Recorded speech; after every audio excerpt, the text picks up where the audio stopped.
My name is Gvira Milworm, and like Mr. Kazan said, Mr. Kazan, as you were speaking, I wanted to replace the word CityBook with Temech and the 20 years with 15 years, because so much of the story and the for-profit with the non-profit, like you want to maybe do business and some communal work on the side, and we want to do some communal work and some business on the side, but so much of it is the same story.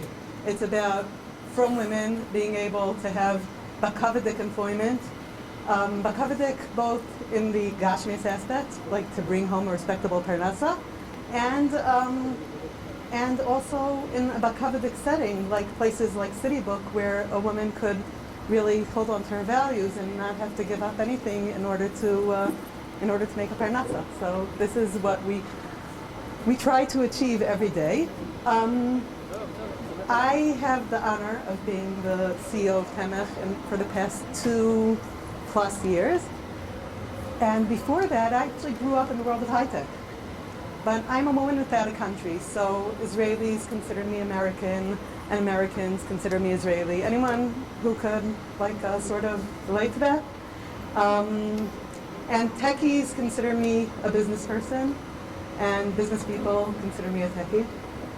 And I guess in one word, that makes me into an integrator, because I have the ability, besides for not belonging to anyone, also bridging the gap between the two. And if there's anyone here who it resonates with, there are other people like you in the world.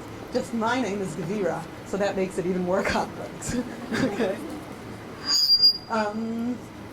The topic we're going to talk about today is creativity.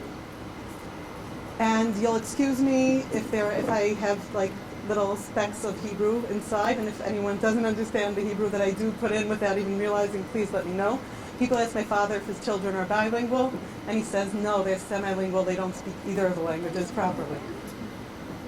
So when we talk about creativity or innovation, which we're going to use interchangeably, even though there are differences between the two words, there's a big question of what is creativity? Anyone, any ideas what creativity is? Like a definition? Excuse me? Drawing on a few ideas to create something new. A few ideas to create something new. Okay, nice. Anyone else? Anyone? Creativity. What do you think of when you think of creativity? Yeah.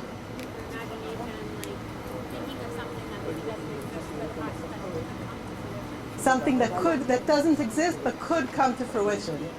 So it's interesting because we talk about creativity, and it's in Hebrew we call it yitziratiyut. And Pirkei Avos says, the Koheles says, there ein chadash tachas hashemesh, right? There is really nothing new. And Pirkei Avos says, af tzvat b'tzvat asuya, right? There's nothing in this world that we really make that's new. But the question is, so when we say new, what do we really mean? And what are we trying to achieve when we try to create something new? So let's go to a definition. There's a company called SIT, Systematic Innovation Thinking, I believe. And one of the people there, I asked her, so how do you define creativity? And she said, to think and act differently to achieve your goals. Because the part of creating is actually making sure that something happens in the end. That there's something of value. Is there something I could be doing different? Okay. That there's something of value that's a result of this process. Lately in Temech, we applied for in Temech we have to apply for different grants. Sometimes, we're a nonprofit. And we applied for a government grant. And do you hear me now? Okay. And the government grant, the title was Innovative Ideas, Innovative Solutions for employment for the Haredi community. And one of the questions on the grant application was, in which way is your solution creative? And it was a trick question, because I looked at the application and I said every single component here is something that existed before, and yet I looked at it's not like there was something new, but the whole thing was so creative. It was so new. It was putting something new together, and I love your definition of honing on things that already exist and leveraging them in order to create something new. So when we talk about creativity, we're talking about, I call it almost like curating And it's funny that, as I say it, curating and creation is so similar and creative, but it's like taking different pieces and creating something new from it. But there's more to it than that. Let's talk for a second about a washing machine. So let's say you work for a company, and the CEO of the company calls everyone in and says, CityBook made their change in 2019, and we are going to make our change in 2022. And we need your help thinking. How can we take this machine and make it so much better? This is the machine that we sell. We want to have the best machine like this. Something that no one has ever seen before. Something that does something totally different than what this machine does. It takes it to a totally different level. Okay? This is your opportunity to bring your company, okay, company XYZ, to a totally different level. They're going to have a new product, a product that's built on creativity. And they're calling on you for ideas. Ideas? Fold laundry. It folds laundry. Halavai, oh my. It puts it away, oh my. It sorts the dirty laundry. Wonderful. How would you do that? According to texture. It has like these. Okay. Okay, is there any way we could even simplify that? Because I actually thought, I'm going to get to you in a second. Well, like I think of like these net pieces inside the machine, right? That you like sort of put the laundry in and then it knows how to sort of, okay, your idea. I would first look at what are the pain points that people have. What are the pain points? When they still do laundry. Okay. And then find ways that you can solve those problems in a new way. Right, things like separating, collecting, sorting, folding. Reading colors, the right temperature for the right material, that it detects it automatically. All sorts of things that women, or whoever does laundry has issues with to solve those problems. Okay. Like a hamper that Okay, you need to talk to a hamper that spits it back into our closet. Okay, anyone else? Yeah. Everything should go directly into the dryer. Amazing. What? That would be cool. Okay, anyone else? Any other ideas? 5-minute cycles. Okay, so I want to take your idea of 5-minute cycles for a second, and I want to take the idea of the bleeding, and I want to ask you a question about that. Those are definitely good ideas. They are amazing ideas. I just bought a new washing machine. I would probably pay an extra 1,000 shekel for those features. Do you consider, on a scale of 1 to 10, do you consider those creative ideas? Excuse me? It's the implementation you think is creative.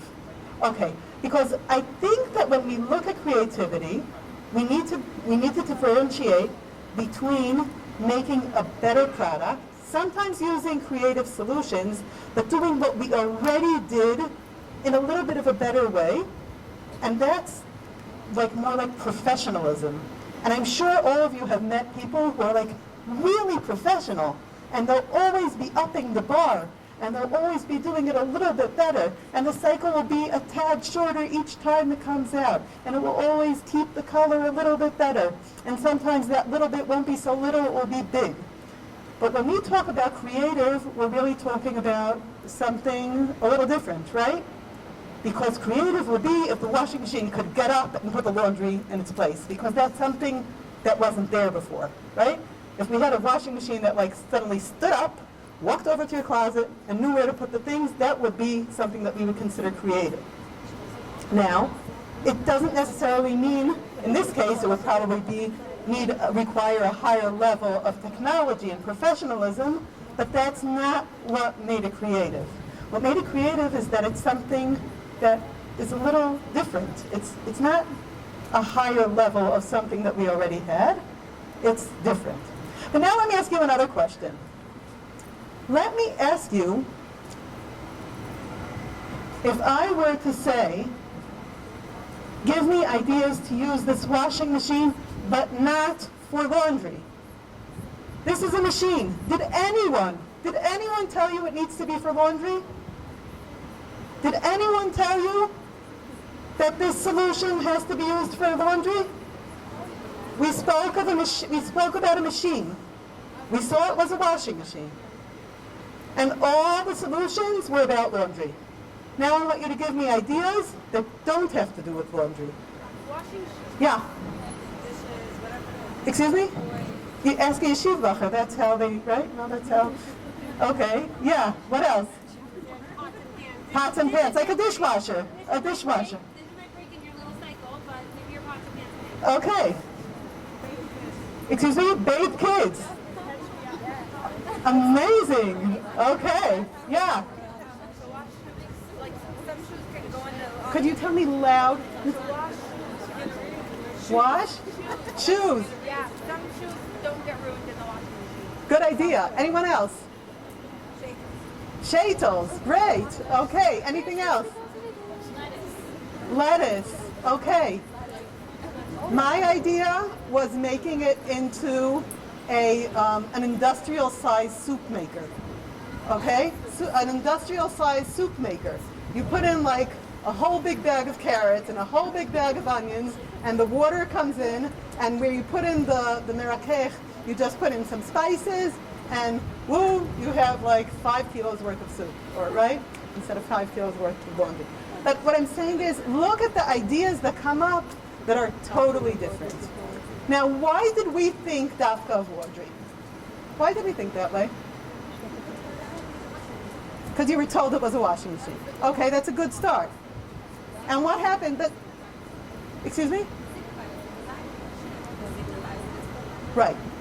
And there's a concept that we call fixedness.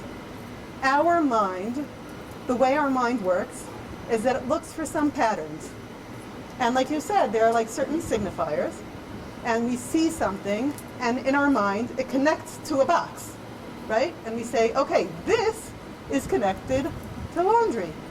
This makes my life easier in a way, because it's much easier than going down to the lake and washing the laundry.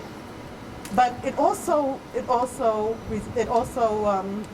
miyateg, what's the word? Represents, thank you. It also represents something difficult in my life, and let's see how we can make that easier.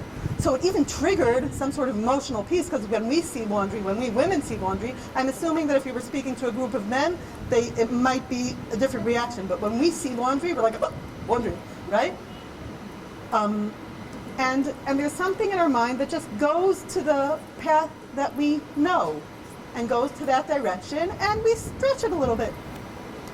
Now, is this fixedness a good thing or a bad thing? So the answer is here.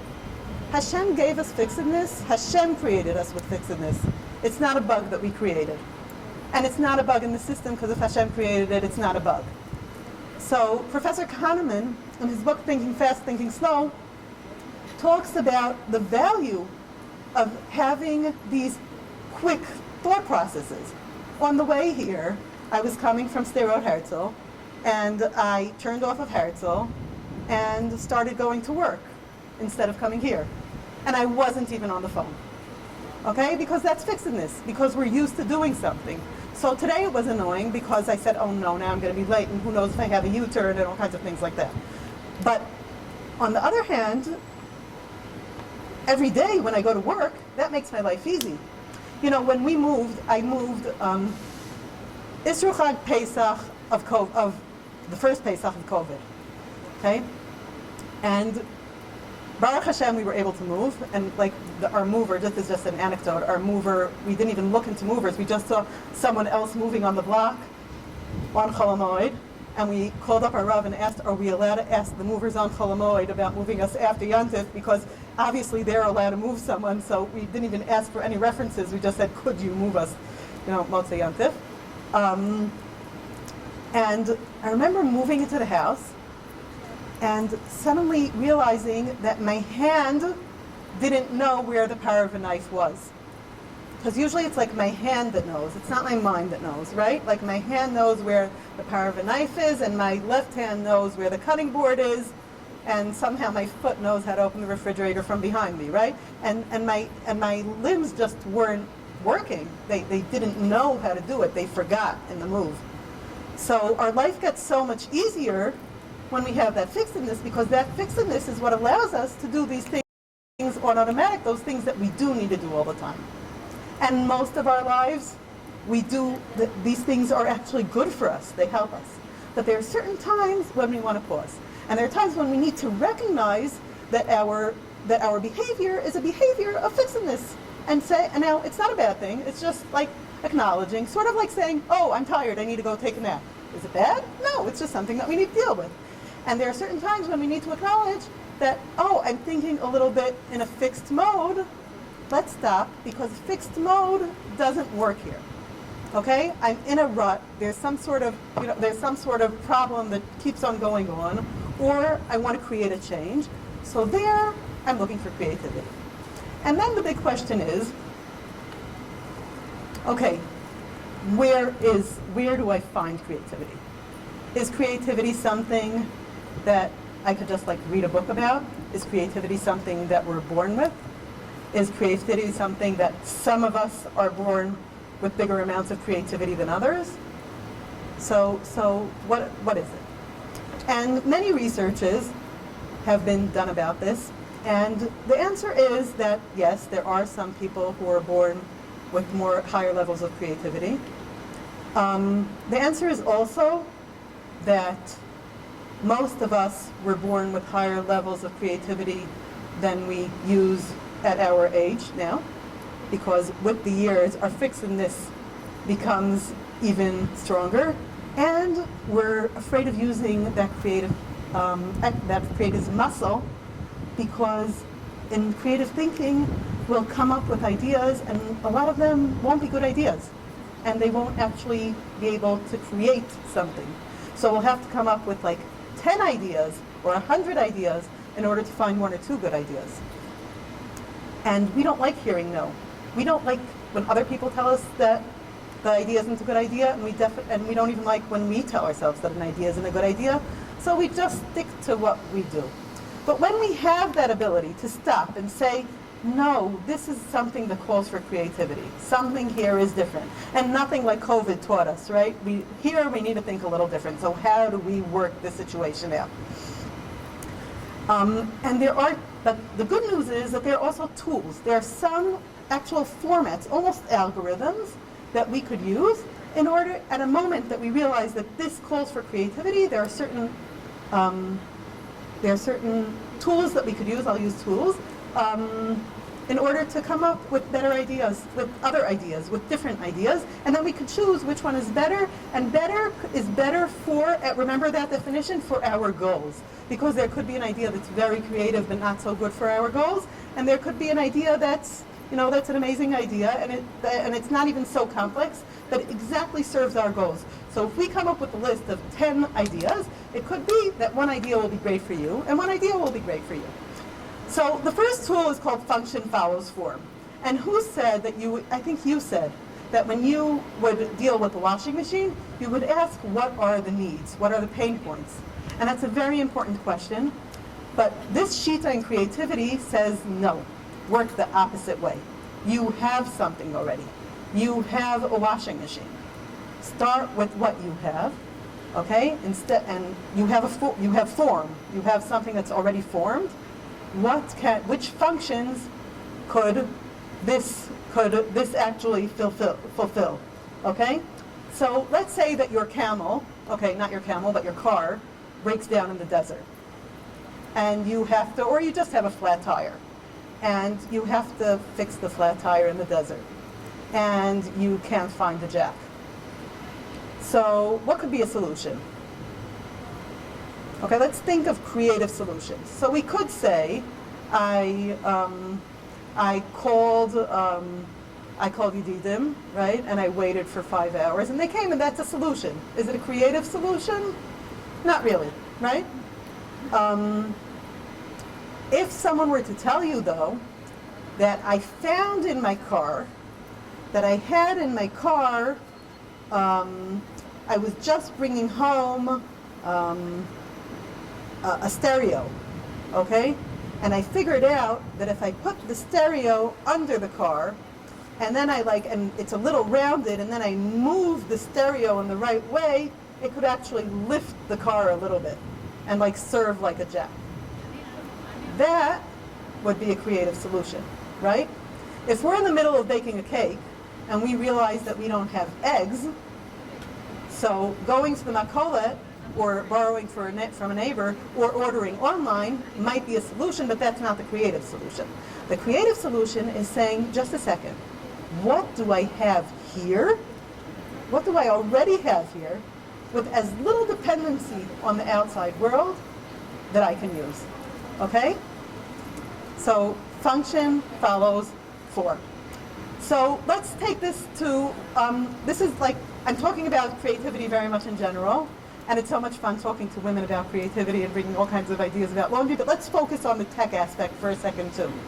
Okay, so as far as the tech notes, we could have a product, and we could notice that there's a certain feature within that product that we could turn into a whole new product of its own, right? So we're working within the product itself. Sometimes we have workarounds. Okay, we already created a workaround, and the workaround was created for whatever reason it was created, and then we say, hey, that's the best way to do it. We already have something, let's take advantage. Now, this takes a high level of analytic skill to figure this out, because oftentimes what we need to do is break the whole thing up, and we need to say, okay, my car broke down, what do I have in my car? Now, I think that we, as people from the world, and here I have the chutzpah of considering myself a techie, but I'm a good system analyst. So I think that we, as people from the world of tech, we have that analytical ability much better than your average person. So the good news is, and this is sometimes I think it's almost hipcha mistabra, because sometimes people look at techies and they think that they're like geeks, and how creative could they be, right? They're technical geeks. But lemaisa, that technical ability and that analytical ability is what allows us to say, okay, let's look at this car, let's take every piece in the car, let's make a list of all the components that we have, right? These are things that we know how to do so intuitively, and let's see what value each piece could have, and what be'etzem is the problem. Okay, the problem isn't that I don't have a jack. The problem is that I don't have a way to elevate the car. Now, we know how to do that abstract thinking. Other people don't, but we do. So we have this ability, and we could take it and use it for so many amazing things. Okay, so that's about function follows form, which is one tool. I live in Kiryat Yovel. Kiryat Yovel, anyone knows where Kiryat Yovel is? It's beyond Beit Gan, after the last stop on the Rekevet Kala, Har Herzl. Okay, and this is a picture of what happens right after the last stop on the Rekevet Kala, and note that there's a little piece of a fence over here. So, once upon a time, Rekevet Kala used to stop, and there was a crosswalk that was a little further down, and people would cross in the middle of the street, and they would jump over the fence. I mean, young people, not me. And they would jump over the fence, and that's the way they did it. So there was an orphaned crosswalk, and there were people who were crossing over, in the wrong place and jumping over the fence. And one day, what happened to the fence? It broke. And I was waiting to see when the Uriah would come and fix it. And one day I came, and I saw the Uriah didn't fix it. The Uriah put a crosswalk and a light right there, because they said there's something going on here. If people are crossing here, this is the place to make a crosswalk. This is the place that's most convenient to make a crosswalk. Now, you can't always do what people want, but I was so amazed at the creativity of the Uriah, because what would a fixed mindset say? Let's go and fix the fence. Even I thought that that's what they should be doing, right? And then I said, oh my gosh, this is amazing. Now, again, here's something that we could also apply. We could say, what is working? Now, besides for being fixed, besides for having this like fixed frame of mind and way of thinking, we also tend to focus on the negative things, not on the positive things. So this is a little counterintuitive. Instead of saying what all the problems are, okay, we're building a system, we're working on some sort of algorithm, we're looking at a product, and then we'll say, we'll see, oh, this needs to be fixed, and this feature isn't working well enough. And what we're not always looking at is what is working, and what is the thing that people totally love, and how could we highlight those bright spots and make them into something that is so much more valuable, because we're such self-critics. And sometimes if we take this creative side so we can make a whole new product with existing components, we're just highlighting something else. We're taking that crosswalk and saying, we're taking that area where people want to cross and saying, hey, this has now become the official crosswalk. Okay? Another tool is recycling. So I don't walk enough, and I decided that the best way for me to fit exercise into my day, I always have a good reason once I come home why I shouldn't be going out for a walk tonight, and I decided that the best way for me to actually fit walking into my day is to just walk home from work. And then, I walk home from work, I can take a shower right away, and I know that the walk is done with. So one day I'm walking home. I don't do it as often as I should, but one day I'm walking home, and I walked by the Milonot, like by the Ramada. And it's the day before Yom Yerushalayim, and suddenly I see this. This used to be, you don't hear? Now it's better? Okay. You hear? Everyone okay? You hear now? You should have told me before. Okay. So this used to be a tree stump. And as I'm walking by, I see that the lac on this creation is still wet, and there's a fellow who's walking away from it, and then he starts talking to some people and telling the story of what this was. So he said that he lately, he was a secular fellow, but he said that he was like Rabbi Akiva because he learned sculpturing at the age of 40, and he said till then he thought he wasn't creative. And he went to the Riyah and he asked for permission to work with a tree stump and to make it into a sculpture. And he said, I came with, and this is okay, till here is just like an inspirational story, right? And then he said, I came with cans of paint because I thought that after I would, make the shape, I would paint it. But then I saw that there were such beautiful colors within the tree. And if I would paint it, it would just be like a painted something, like an IKEA chair, or, and if I would leave the colors and just leave that beautiful, leave Hashem's beauty, it would be so much more special. And I think that we too sometimes have that ability to recycle and take pieces of things that we're no longer using. Like think, if we take pieces of things that we're no longer using, so it could be like a whole, pile of code that we decided from a feature that we no longer used, but we take a certain part of it and we say, how could we put this to use somewhere else? And how could we say, and if we look at something and we say, just a second, this is already nice. Let's just like put some lac on it and cut around it a little bit, and it will be so much more special and different and creative and just like not what people expect. So, so recycling is another component, another tool. Next tool is subtraction. Are you familiar with this game? Anyone? It's a solitaire game. Anyone know? I think when I was a kid they called it Haiku. Yeah? Is that what it's called? Okay, my kids actually just got it with some sort of other Israeli name. But, okay, so for those of you who don't know, how do we play this game? Does anyone want to tell us how we play the game? Okay. The idea of the game is, the point is to leave this with as few balls as possible, right?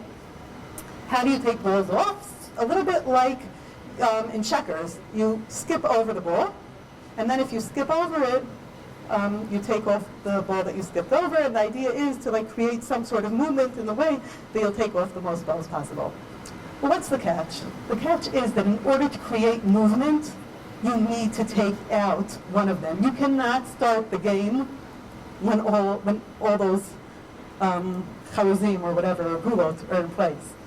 You must, in order to create movement, and creativity is movement, we have to sometimes take something out of place. And one of the most amazing products that I think of that's actually a subtraction product is the kosher phone, right? It's a phone that has all the features, and then we took out some features and we created a whole new product line, a whole new floor at Cellcom. You know, it's just by taking something that already existed and disabling a certain feature, right? Now, how often could we do this in the world of programming? Don't tell me you can't think of an idea now that has to do with the system that you're working with, or whatever you're working with. You know, saying, okay, let's just take one piece, disable something, and create something new. Let's take another example. Let's go back to our washing machine. Let's imagine a washing machine that has a clear panel. Nothing on the panel. Okay? And let's talk about laundry. Okay? Here it is about laundry. What could we do with it? You don't have to? You don't have to think, right?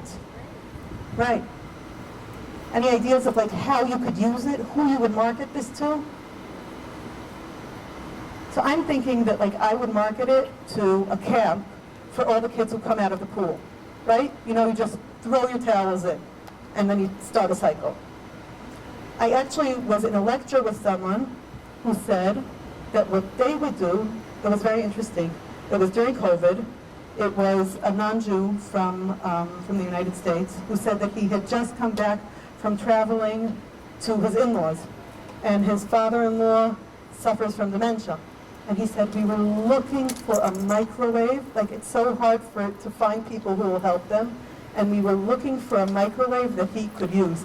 He said if there were only a microwave that were like a washing machine without a panel, that all he had to do was take his plate, put it into the microwave, and take the food out. So sometimes there are cases, like we're so used to thinking of sophistication and over-sophistication, and sometimes the simple thing that we just actually take something out, we remove a certain feature, becomes new. Okay?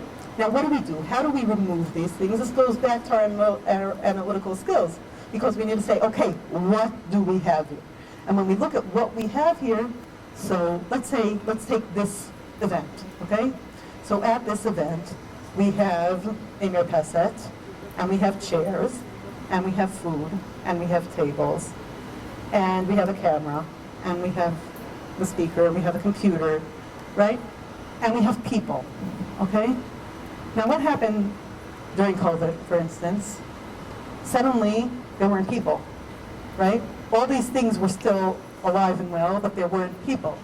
And this created a whole line of creative solutions for how could we have an event without peoples? How could we have a show without walls, right? So there are certain times when life dictates what's being subtracted, but there are many cases where we could say, how, if something is stuck, or if we want to create that new level, we could say, how could we subtract something in order to make something new? Okay. So let's look at a few examples, and let's run through them quickly. How are we doing with time, Mrs. Foreman? 5 minutes! We're not going to go through these examples. Okay. But I'll just leave you with them to ponder, okay? What do you do with the jacket that only has one sleeve? Or what do you do with the cake that flopped, right? It didn't rise, okay? So you have a cake and it didn't have that component of rising. Or we spoke about the washing machine, or a dresser. Think of a dresser that didn't have a handle. So I had a dresser that broke, the handles broke, and I just turned it into storage that my kids would open and take out, and that's perfect for storage, right? Or an airline with no passengers, the only airline that was profitable this year. Are you familiar with this? There's a South Korean or North Korean, I don't remember, airline, that immediately when COVID set, she turned all her planes into cargo planes. No passengers, cargo planes. Okay, she took out the seats, subtracted. Okay, and it was a woman there. Okay, Another process is called shuffling. Let's look at all the components, and usually we see them in a specific order, and let's change the order. Example, we used to work, some of you are too young to remember this, but it used to be that all elevators, you pressed the button, the elevator came, you walked into the elevator, and you chose the floor that you went to. Came technology, but it wasn't technology. Technology just brought the solution, but the idea was, who said that that has to be the order? Maybe we could choose the floor before we go into the elevator. And that creates a whole new situation, because now we could create a more efficient system, right? Where all the people go to the right elevators, not all the elevators have to stop at the same floors, etc.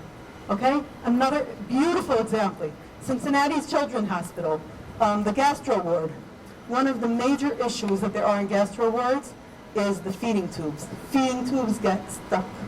Now, feeding tubes, we have a conflict. It's a conflict that's embedded in the process, because when we feed people, we want the feeding tube to be so big that no food should be problematic. But when you're inserting the feeding tube, you want it to be very, very narrow. So the feeding tube has two components. It has an expandable component, like not expandable, like, what's it called? It's gamish. It's like gamish, like flexible component, because when you put it in, it needs like sort of maneuver. But if it would be too flexible, you know, like when you have a hoodie and you lose that string, right, and you can't pull the string, and then what you need to do, you need to connect it with safety pin, because the safety pin is harder. So in order to insert that tube, it's like the same type of idea. So there was a flexible piece that was covered with a less flexible part, and that was inserted.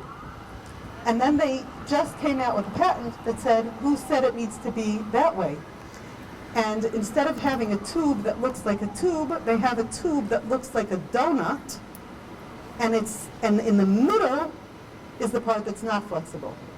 So you insert it and it's small, but there's nothing stopping it on the outside from expanding when the food goes through. Did I explain that properly? Did you get it?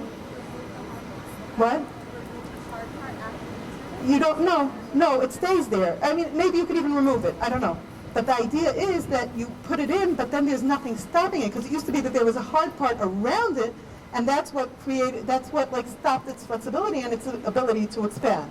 Okay? So sometimes we could shift the process around, and that will create something new. We're going to skip the examples. How do we know which of our ideas that we come up with is good? We test them and we measure. And measuring is not the creative part, but it's an essential part for it being an efficient product. So we say, we try, and we see, is it working? Is it bringing us, is it actually achieving the goal that we wanted to achieve? Creativity is contagious. Do not wear masks, okay?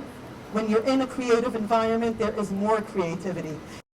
And this connects to what someone who researched the idea of innovation and creativity, and he speaks about creativity happening in networks, how people ignite each other's creativity, how sometimes we build off of each other's ideas. And this is like, I think this is the root of the idea of brainstorming. But it's not just in a brainstorming session. It's like, you know, sometimes there's an idea in a company, and there are 5 people who are sure that it was their idea, and the truth is that each one of the 5 of them, the idea wouldn't have happened without them, because we feed off of each other. But he talks about, he quotes, it's actually not his idea, it's not his thought, but he quotes a concept called the adjacent possible. And this, for people who are very creative, is an important thing. Because he talks about it, and the reason that there are these sharim here is because he says it's like when you walk into a room, and the room has 3 doors, and each of the 3 doors opens into another room with 3 doors, and to another room, you know, and so on. And he says, if you were to walk in, you can't get to like the 3rd room without walking through the other rooms on the way. So there's a process. And if you expedite that process, oftentimes it will be too quick. The world won't be ready. And there are very creative solutions that were created too early. The world wasn't ready to deal with them. So the example that he gives is YouTube. No, not YouTube, he said eBay, okay? So I'm reading you. eBay could not be created in the 1950s. First, someone had to invent computers, then a way to connect to those computers, those computers, then a World Wide Web for people to browse, and only then a platform that could support online payments. I want to thank you all for being here tonight. It was a pleasure talking to you about creativity, and I hope to see you all. I invite you to Temech, to visit in Temech. Temech is in Sharei Ha'ir, Rehov Yafo, and Sarei Israel, and 9th floor. We'd love to see you there, and Hatzlacha in everything that you do. Welcome.